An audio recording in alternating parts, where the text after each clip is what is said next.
अब वक्त आ गया है उठ के खड़े होने का, अब वक्त आ गया है मैदान में जाने का। अब और बहाने नहीं, बस तैयारी में लगना है। एक एक वक्त निकला जा रहा है, एक एक घड़ी निकलती जा रही है। ऐसा लग रहा है जैसे कि बस ये दिन आखिरी है। अब और बहाने बनाने का मतलब बस खुद की बर्बादी है। इसलिए एक और दिन नहीं, एक और घंटा नहीं, अब बस उठने की बारी है। कभी बेकार में बैठ के एक बात सोचना, तुम्हारी उम्र क्या है? तुमने अपनी ज़िंदगी का लगभग 10% जी लिया और तुमने इस 10% में कुछ भी नहीं किया।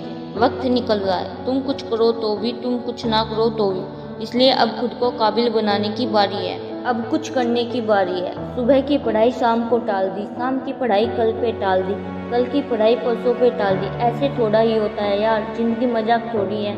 जो तुम्हारी जिम्मेदारी है तुम उसे कल पे टाल के किसके साथ धोखा कर रहे हो। याद रखना, जो वक्त की कदर नहीं करते वक्त भी उनकी कदर नहीं करता।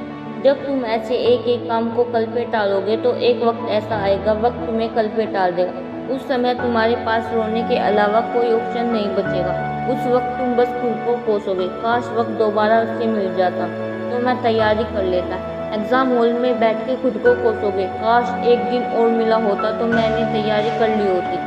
ये क्वेश्चन तो मुझे आ ही नहीं रहा, मैं क्या लिखूं, मुझे तो कुछ समझ में नहीं आ रहा। तब तुम्हारे पसीने छूटते हैं। वो पल याद है ना, वो पल कितना खतरनाक होता है। ऐसा क्वेश्चन जो तुम पढ़ के गए होते हो, धड़ाधड़ से पूरी शीट भर जाती है, कलम रुकती नहीं। अगर तुमने पढ़ाई नहीं करी फिर एक दूसरे की शक्ल देखनी पड़ती है। जिंदगी में एग्जाम हर घड़ी होती है मेरे दोस्त, सिर्फ एग्जाम हॉल में एग्जाम नहीं होता, एग्जाम हॉल के बाहर भी जिंदगी एग्जाम लेती है। इसलिए क्लास से एग्जाम में पास हो जाने के लिए तुम्हें पढ़ना पड़ेगा, लेकिन जिंदगी के एग्जाम में पास होने के लिए तुम्हें सीखना पड़ेगा। और तुम इससे भाग नहीं सकते क्योंकि ये तुम्हारी जिम्मेदारी है।